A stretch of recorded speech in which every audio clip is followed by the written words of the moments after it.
And I guess, Charles, sometimes when you have a receiver well over 6 foot, you do that. Just put it up there, let him grab it, and he did. And it certainly appears like a 50-50 ball, right? We always talk about that when both sides have a chance to get it, the receiver or the guy covering him.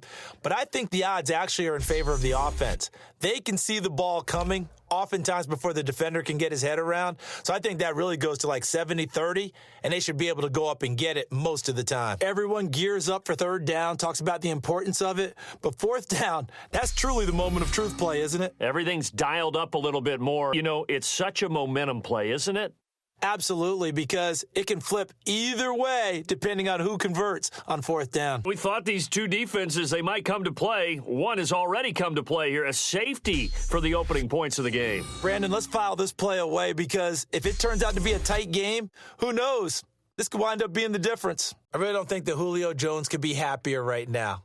Plenty of catch opportunities in this game. He's converted them.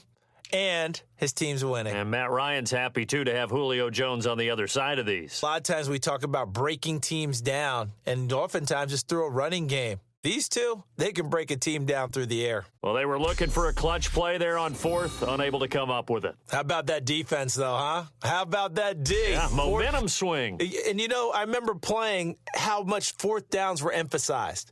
You know, as you said, it's a momentum play.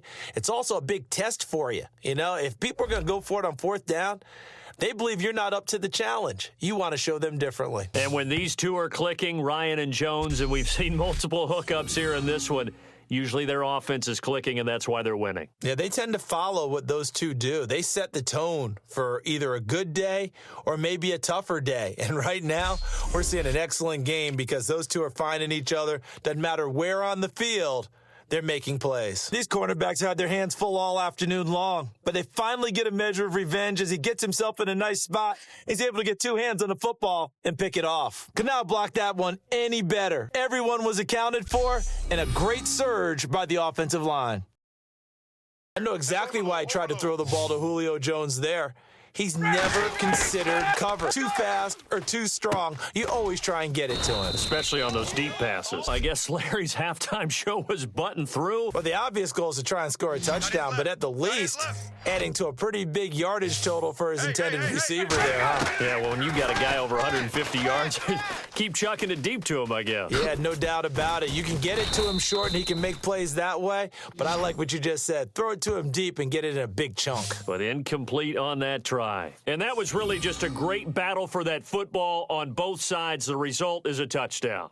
Ordinarily, I'd like to say it was a win-win, but it really wasn't because the defender, while he was there with excellent coverage, he didn't get the benefit, did he? But he's not going to get chewed up in film session, will he? No, he was right there. They'll tell him, okay, of course you need to knock the ball away, but they won't be too upset with him. He did his job for the most part. We know all the receivers go through those tiptoe drills, right, trying to get their feet down in bounds, but a lot of the time it's when they're up in the air and they catch the ball. You ever notice how they're reaching back with their feet, not just straight down, but because they're trying to create enough distance to make sure their feet are in bounds. They weren't able to get it done on that one, though. And let's count them up now. 1, 2, 3, 4 touchdown receptions for him in this game. And just one shy of the NFL record. What a great performance. Going up and catching the football, creating space, and finding the end zone. That's what it's all about. And that touchdown reception is the 5th for him in this game, and that ties the NFL record. And a record that's held up since 1950. This is another person that's tied it, but think about this. Bob Shaw said it in 1950. Kellen Winslow came along and tied it. And then, of course, Jerry Rice tied it as well. And finally, we're seeing it here one more time. Phenomenal.